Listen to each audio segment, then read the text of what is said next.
Hola, muy buenas tardes. Soy Javier López, estudiante del programa académico de especialización en sistemas integrados de gestión. En esta ocasión vamos a hablar sobre la empresa CloudSmart.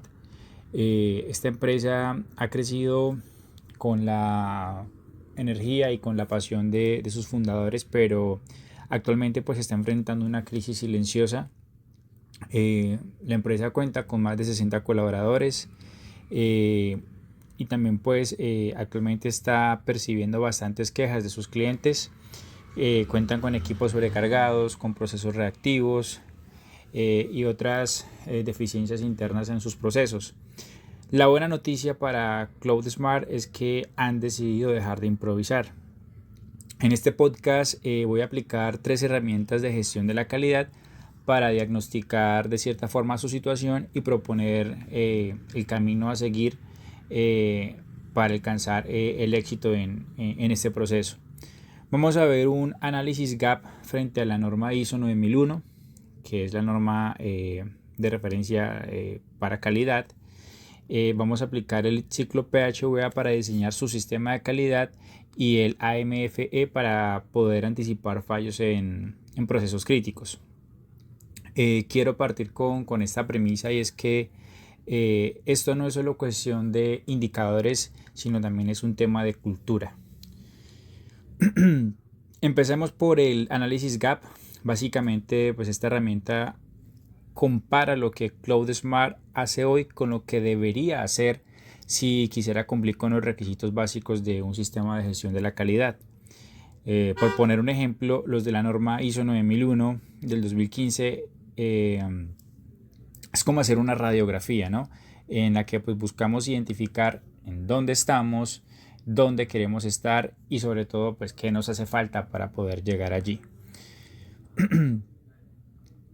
Si analizamos a CloudSmart desde los requisitos de ISO 9001, encuentro 3 brechas importantes o principales. La primera está en el liderazgo. Es muy cierto que en ISO 9001 esta norma exige que la alta dirección tenga un elevado compromiso o un compromiso de gran importancia y que pues tengan un papel activo de participación dentro del sistema de calidad. Pero ¿qué vemos en CloudSmart? Pues que sus fundadores reconocen que están improvisando. No hay una política de calidad clara o definida, no tenemos objetivos definidos, especialmente pues los objetivos que debe definir la dirección. Y esa es una brecha que empieza como tal a sobresalir. La segunda está en la gestión por procesos.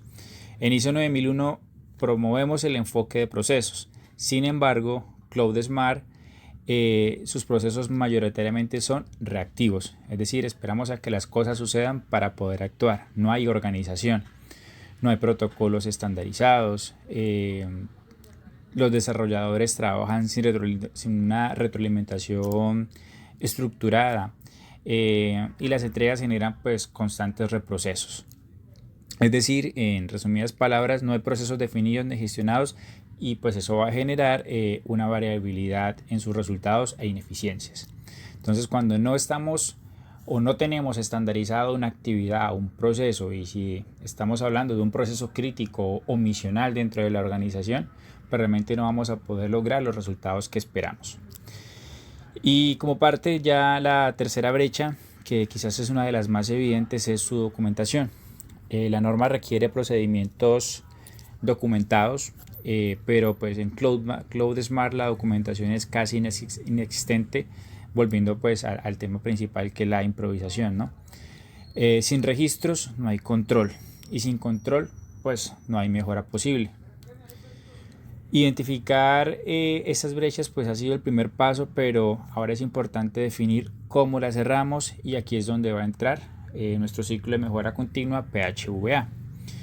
El ciclo PHVA, pues también conocido como el ciclo Deming, es el motor de la mejora continua, que busca básicamente planificar, hacer, verificar y actuar. Es sencillo en teoría, pero pues es bastante poderoso si lo llevamos a la práctica. Por ejemplo, en CloudSmart, ¿cómo lo podemos aplicar? En la fase de la planificación pueden definir qué problemas quieren resolver, cómo hacerlo, Por ejemplo, el equipo de soporte técnico hoy recibe quejas sin un protocolo claro. La planificación pues implicaría establecer objetivos claros, concretos, alcanzables, reducir el tiempo de respuesta del equipo de soporte técnico, disminuir los reprocesos que puedan tener ellos en sus actividades y definir indicadores para poder medir ¿qué? Pues la efectividad de ese proceso. También implicaría diseñar un procedimiento estandarizado para que la atención de las incidencias que se lleguen a presentar pues pueda ser resuelta de manera clara y oportuna. Pasando a la etapa del hacer, donde debemos implementar todo lo que anteriormente pues planificamos, significaría poner en marcha el procedimiento que acabamos de diseñar, que va a incluir pues un proceso de capacitación o inducción, empezar a recopilar o recoger datos. Como tal, no se trata de cambiar todo de golpe, esto es algo paulatino, pero sí hay que empezar con un proceso piloto y aprender a ajustar en el camino, sin llegar a la improvisación, claro está. En la fase de verificar es donde muchos proyectos fracasan. Nos quedamos en las anteriores dos etapas, pero no validamos o no revisamos si esos procesos que estandarizamos, que definimos y que extendimos a lo largo de la organización realmente son efectivos o no. Entonces, si nosotros no hacemos un ajuste del plan que diseñamos, es porque realmente no estamos aplicando un ciclo de mejora continua. Una vez que nosotros estabilizamos un proceso, pues es importante evaluarlo y volver a planificar la siguiente etapa en el determinado caso de que no haya sido efectivo, no se lograron los resultados esperados, o de pronto pues encontramos oportunidades de mejora durante ese proceso de verificación. Y finalmente pasamos a la última etapa de este ciclo de mejora continua, que es actuar. Si los resultados son positivos o los esperados, estandarizamos un nuevo procedimiento y continuamos extendiéndolo en toda la organización. De lo contrario, si los resultados no fueron los que realmente nosotros esperábamos, debemos ajustar el plan, volver a empezar, porque pues de eso se trata el ciclo PHVA. No es algo lineal, sino que es algo que debe iniciarse dentro de este mismo conjunto de etapas. Una vez que estabilizamos el proceso, pues volvemos al inicio, planificamos y damos continuidad a las demás actividades o procesos que queramos nosotros estandarizar o mejorar al interior de la organización.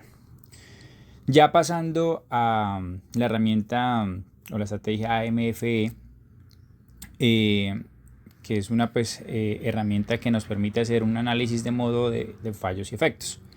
Es un método realmente proactivo para poder descubrir posibles fallos en un proceso antes de que lleguen a ocurrir, que será lo ideal dentro de una organización, y priorizar qué riesgos atender primero, que es lo que falta muchas veces cuando nosotros no identificamos o no priorizamos esas situaciones que pueden acarrear un riesgo importante para la organización. Entonces, si tratamos de cubrir todo al mismo tiempo, de pronto no estamos dando la atención necesaria, no estamos asignando los recursos necesarios, y por ende pues no se va a poder atender la necesidad como se espera. Entonces es importante poder semaforizar o priorizar cada uno de estos posibles fallos.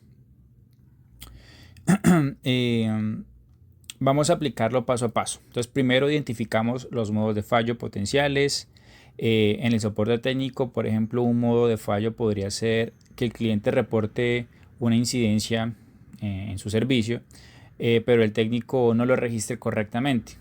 Otro puede ser que el técnico no tiene la información suficiente para resolver la incidencia en el primer contacto que establece con el cliente. Entonces, para cada modo de fallo evaluamos tres factores. Uno sería la gravedad del efecto, otro la probabilidad de que ocurra, qué tan probable es, y la capacidad de detectarlo antes de que llegue al cliente. Que seguiría multiplicar estos tres números y obtener el número de prioridad del riesgo. Entonces, de esta manera vamos a identificar el número de probabilidad del riesgo. Cuanto más alto es este número o este resultado o este puntaje, pues más urgente es actuar. Siguiendo con el ejemplo, si una incidencia mal registrada provoca que el cliente reciba una respuesta o una solución incorrecta, la gravedad es alta. Entonces, si esto ocurre con frecuencia porque no hay un formulario estandarizado con el cual hacer seguimiento o recibir esa novedad del cliente, la ocurrencia pues de este fallo va a ser más alta. Bueno, si no hay un mecanismo para poder nosotros verificar el registro antes de cerrar el caso, pues la detección sería baja. Entonces el número de probabilidad del riesgo resultante o que derivaría de esto sería muy alto. Y por tanto, pues esta sería la prioridad número 1 que debemos nosotros identificar. La acción preventiva sería diseñar e implementar un formulario estandarizado para el registro de incidencias, es decir, ese guión que el equipo de soporte técnico va a tener y va a aplicar al momento de recibir una queja de un cliente, para que pues la contestación que le vayamos a brindar sea clara, sea alineada a los procedimientos internos de la organización y que pues permita dar al cliente una solución o una respuesta oportuna dentro de los tiempos necesarios y evitar pues reincidencias en el proceso. Después del diseño de este formulario, es importante pues verificar que todos los campos pues hayan sido debidamente aplicados, asignar si de pronto habrán campos que puedan ser obligatorios o otros campos dentro de este formulario que puedan omitirse dependiendo del caso o la situación que se esté tratando en el momento. Luego volver a calcular el NPR o el número de probabilidad del riesgo para ver si el riesgo se ha reducido o no. El AMF como tal no elimina todos los riesgos, pero ayuda a que CloudSmart deje de apagar incendios, usemos este término, y empecemos más bien a prevenirlos, es decir, dejar de ser reactivos y trabajar desde la prevención del riesgo o desde la gestión del riesgo antes de su materialización. Ya para cerrar, pues quiero dejar una breve reflexión. CloudSmart ha crecido gracias a lo que mencionamos al comienzo de este podcast, que es la pasión de sus líderes, de sus fundadores y el talento de su equipo. Pero para perdurar, para sostenerse en el mercado necesita algo más y es organización y liderazgo dentro de todo su sistema. El análisis GAP le muestra dónde está, el PHVA le va a indicar el método para poder avanzar y mejorar continuamente y el AMF le permitirá pues anticiparse a problemas antes de que lleguen a afectar al cliente, que es la razón de ser de la organización. Esas herramientas no son un fin en sí mismas, pero son el medio para construir una cultura donde la calidad no sea un departamento, que no recaiga sobre los hombros de una persona o un equipo de personas, sino que sea una responsabilidad conjunta de todos los miembros de la organización, independientemente pues, del rol que desempeñen, que sea como tal su modo de trabajar y que esa sin duda pues, es la mejor inversión para cualquier empresa que quiera crecer de forma sostenible. Eso es todo y muchas gracias por su atención.